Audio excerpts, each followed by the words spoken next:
Hey, good day! Atunahan ko na kayo, nandito ako ngayon sa aking next province destination na napunta ako na naman before, ang Zamboanga City sa Zamboanga del Sur. Yan. So ito yung last destination natin bago tayo umalis. No? At bilang surprise, may sumunod sa atin, special guest from Manila. Ayaw magpakita sa video. So marami pa rin akong hindi na pupuntahan dito sa Zamboanga City na pupuntahan din natin. A few inches later. Ayan, dito kami magla-lunch sa Casa Belin. So located lang siya dito sa Santa Maria.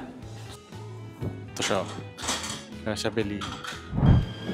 Yan, so from Casa Belin, malapit lang dito yung next destination dito sa Zamboanga City, no? So nilakad na lang namin siguro mga less than 1 kilometer. So ito na yung next destination natin, ang Rainbow Mosque.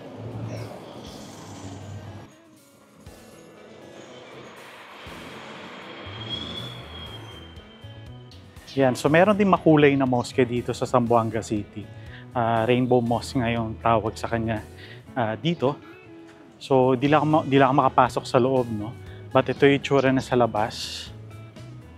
Yan. Tingnan natin na nasa loob. Ay, nasa likod. So buong gilid niya is ganito yung itsura. And ang ganda. Diba? Hindi ko ito napuntahan nung unang punta ko dito sa Zamboanga City.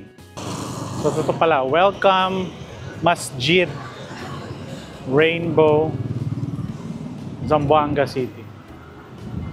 So on to our next destination dito sa Zamboanga City.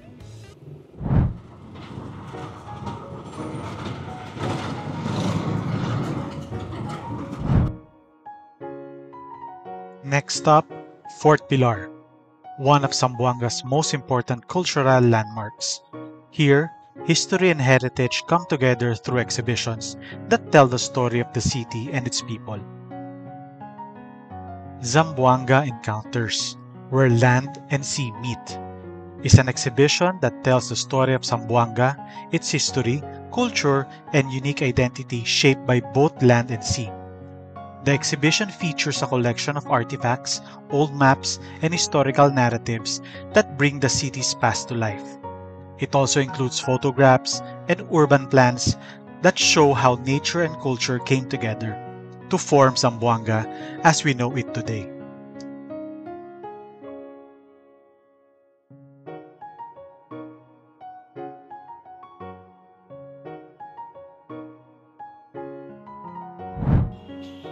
So, kaya hindi ako nagsasalita sa loob kasi sabi nila, huwag daw magsalita. So, silent, lang tayo, vlogging sa loob ng mga museum. So, papasok ulit tayo sa isa pa. All Out Peace, Not War, also entitled Kalinaw, Hindi Digmaan, is an exhibition of internationally acclaimed Filipino visual artist Bert Monterona. The exhibition presents his tapestry paintings, which features his advocacies such as promoting sustainable living, protecting the environment, campaigning against war, and building a culture of peace. The 22 paintings aim to highlight the role of art in preserving indigenous and traditional creativity and customs, as well as addressing issues of social justice and community development, particularly in the southern Philippines.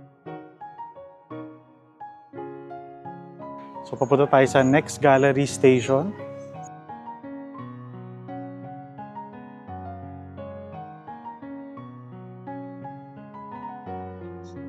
Next, we have intersecting currents, the Sama, Dilaut, and the Sulusi.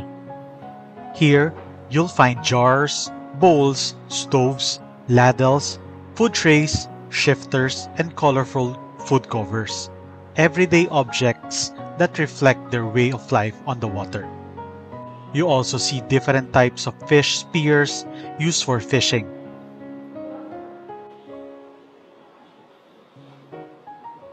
For the Sama di Laut, the ocean is more than just a source of livelihood. It is a home, culture, and a life itself. In the middle, you can see a lepa or a houseboat hanging from the ceiling.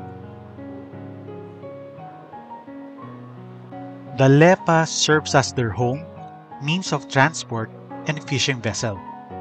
It is skillfully handcrafted using traditional tools, each curve and joint carefully shaped to create a boat that glides gracefully across the waves of the Sulu Sea.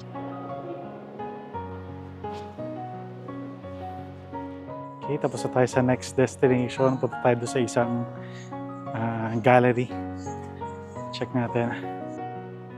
Next, we enter the underwater jewels of the Sulu Sea, which offers a glimpse into the rich marine resources. On display are marine fishes, along with corals, mollusks, echinoderms, and crustaceans. You will also find traditional fishing equipment, once used to trap, lure, and catch various kinds of marine creatures. On the other side, they showcase the Bugo boat. It's made from a single log about 1.5 to 4.5 meters long.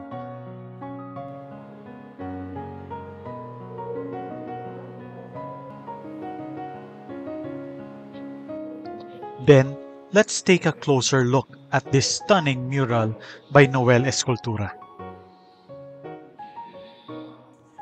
Yan, buti na lang malalamig sa loob, pero bawal ulit magsalita. So silent vlogging tayo doon. And we're down to our last gallery. Southern Philippines. So galing tayo ng Sulu, tsaka Tawi-Tawi. So ito naman ay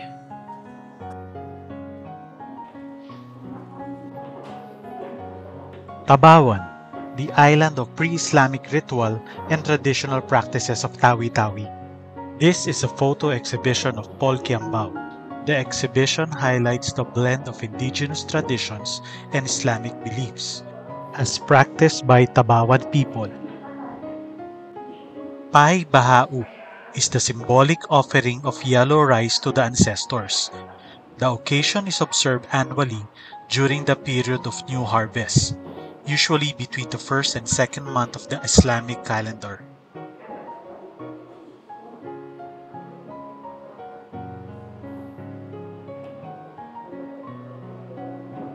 Pagkawin is a traditional wedding ceremony observed by the Sama people. This occasion showcases the colorful attires and dance expertise of the people as they perform their traditional eagle dance at the Pantan, attended by several well-wishers. Pagduwata is a pre-Islamic dance and healing ritual performed by the spirit mediums to honor and appease the ancestors of Tabawan Island.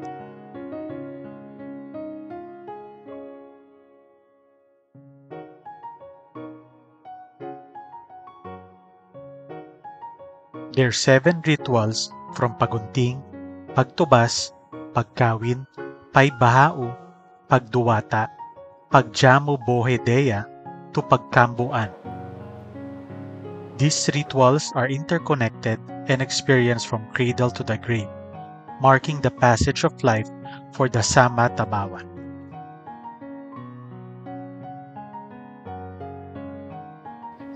On the left wing, the Peace Gallery. It features the lantakas, traditional cannons, and bell. This exhibition showcases the diverse yet similar textile traditions of the Maguindanao, Maranao, Sama, Tausug, and Yakan, indicating relationships forged through weaving. Here are the traditional accessories and their crafts: the belt, headdress, bracelet, and necklaces, along with their rice container, basket bag, and hat, all showcasing their rich artistry, creativity, and cultural heritage. As part of this exhibition, this area exhibits Mindanao's historical and contemporary role as a trading port, featuring ethnographic artifacts that demonstrates the vitality of the barter and trade networks among coastal, inland, and highland groups, and between and among Islamic and non-Islamic groups in southern Philippines. Here are some of the products. Malapit tayo sa ibang bansa. So, nagiging nila, barter. These maps shows the different ethno-linguistic groups in Mindanao, the unique dialects they speak, and the colorful mix of people and languages across the island.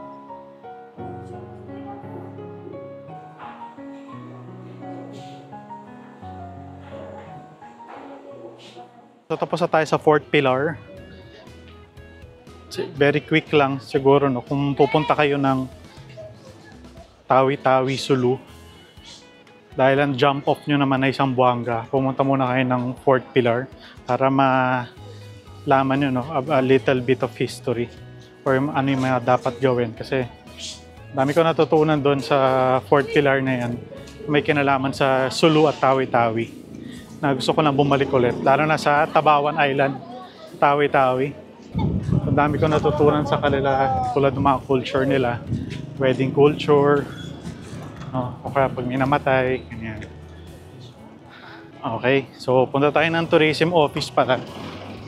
Paano magpa-reserve sa itinerary natin sa mga susunod na araw dito sa Zamboanga City.